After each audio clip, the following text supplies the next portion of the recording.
Hello, and welcome to the Morgan Man Sports Podcast, wherever you may be getting your podcast from, SoundCloud.com, Google Play Podcast, Spotify, and now on YouTube. Guys, it is a beautiful Tuesday morning. I'm actually at work at the time, this time this podcast comes out, so I record this usually on a Sunday or a Monday before, so I do apologize, but I just want to go ahead and get that out of the way. So, in today's topics of discussion is 3 improvements for Falcons wide receiver Calvin Ridley to take major improvements going into year 2, and FaZe Clan purchasing red reserve spot in the CWL Pro League and reveals new roster. So, without further ado, let's get started. Alright guys, so 3 improvements for Falcons wide receiver Calvin Ridley is coming in at number 1, improve the catch percentage. Ridley was spectacular in his rookie season in 2018 despite the Falcons missing the playoffs. In 2018, Ridley caught 64 passes on 92 targets during the regular season. That is good enough for a 69.5 catch percentage. Ridley ranked 34th among pass catchers in the NFL in the catch percentage category. There are multiple things that can attribute to a low or high catch percentage. First, the quarterback may be throwing uncatchable passes, which are going to be inevitably happen, if I am pronouncing that right. Second, the wide receiver can drop passes on a run wrong route or whatnot, but both contributed to both Ridley having a 69.5 catch percentage in 2018. Ridley could take another step forward in 2019 if he is able to maximize his opportunities to catch the ball by minimizing drops and staying in the same page as Matt Ryan. Number 2 is continue to get separation. One thing that Calvin Ridley doesn't need to really improve on is separation, but there's always room for improvement. Going to the NFL, one of Ridley's strong suits was the route running. That remained it true for the young wideout in 2018 with the Falcons, as he had an average of 3.2 yards in separation between him and his defender. This ranked ahead of Tyreek Hill and shows that Ridley's speed and route running was a deadly combo in his rookie year. Getting separation is vital for an offense to be capable of making plays on offense. As a result, it makes the quarterback's job much more easier when he doesn't have to force the ball to his receiver with a defender all over him. And finally, coming in at number 3 is decrease of drops. If there was one thing that we could say that Calvin really needs to work on, and that is not dropping the ball, because I could actually go to the Saints Thanksgiving game where the Falcons visit the Saints on Thanksgiving night back in 2018. Calvin Ridley, there was 2 touchdown passes that was going his way, and he just simply dropped it. If Calvin Ridley can work on that and kind of maintain that grip of the ball, and learn from this, don't just sit back and hope that your grip become tighter. I know there's a lot of factors that come into play for their certain situation, but dropping the ball needs to be one of those main targets where you cannot let that happen all the time. Yes, I understand mistakes do happen, like the quarterback does throw too high, you're fingertips on it, but then you just drop it because you get a good grip on it. I understand that, but there were some open passes to Calvin Ridley that he just simply dropped, and he just needs to work on that. But I think, nevertheless, Calvin Ridley's going to have a monstrous year this year for the Falcons in 2019.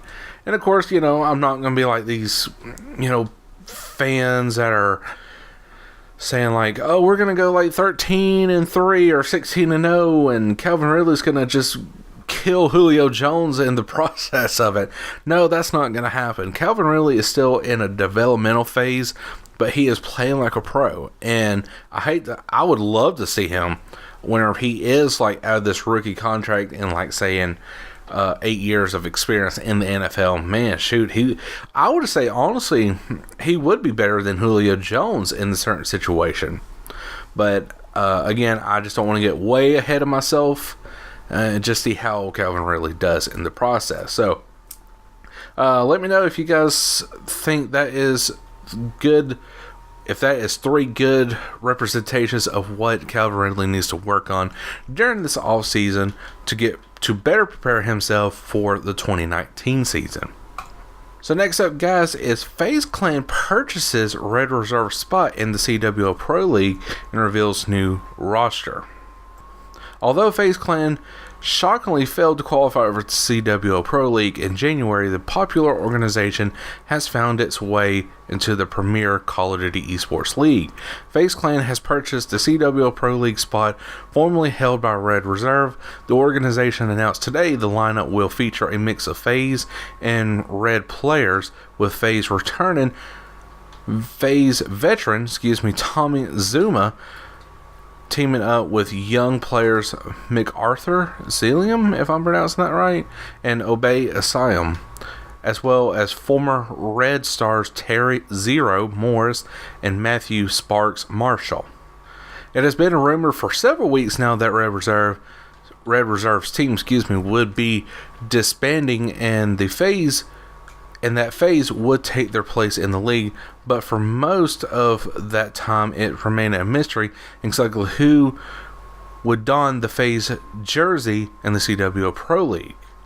After failing to qualify the league, FaZe loaned out James Crowder and Preston Grenner, if I'm pronouncing that right, to 100 Thieves, while they loaned Dylan Attach Price to Evil Genius.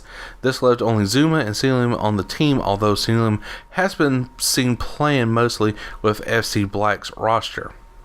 This new roster certainly has a lot of talent.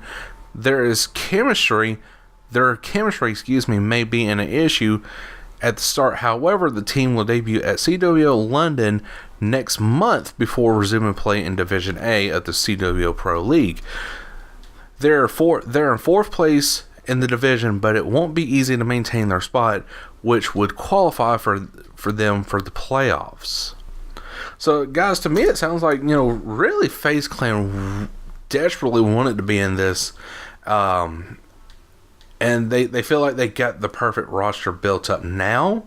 So it makes me wonder, why couldn't you just have done this at the beginning and qualified the right way instead of just purchasing a spot in the CWL Pro League? It makes no sense, and I'm just intrigued to see how things are going to work out whenever FaZe Clan joins in this battle of the Pro League scheme of things. So guys, that's all the time I have for today, but later on down in the week right here, of course, we're going to have the NFL draft coming up in 2 more days, and I'm going to be staying up the whole time watching that, hopefully, or at least until the Falcons select, and then after that, and then I'm probably just going to go to bed because I'm just getting off my vacation weekend from my everyday job that I go to and all that. But I'm going to be watching it throughout the whole thing, keeping up with who the Falcons are signing. I'm expecting them to honestly just sign. Let's see, we got 9 picks in total. I'm thinking we're going to sign maybe 4 defensive end players and 3 offensive guards or offensive line players. That's my kind of take of what's going to happen in this 2019 NFL draft for the Falcons, and rumors are having it that we are going to move up to the number 8 spot where the Lions are at, if I'm not mistaken, and trade it for Ed Oliver, which I would really hope so. But at the same time, I kind of hope that we get the Georgia boy DeAndre Baker up in this certain situation, because not only is he going to be a dominant force at the cornerback position, but he's homegrown. He's here in Georgia with us, and that means less of a distraction, for traveling and all that. Which I know all the players in the Falcons roster has to live here in Georgia, But you get somebody in that certain like Southern mentality and kind of scheme of things for the Falcons of Georgia football offense and defense. You got it made right there. He's going to come in this, still with a few learning curves, but not as much. And boy, he's going to be a wreck, and he's going to be a force to reckon with. But guys, like I said, that's all the time I have for today, but I sure hope you did enjoy today's podcast. If you did, make sure to hit that like button on all the streaming platforms that this podcast is on. Till then, guys, Morgan, will catch you all later. Peace.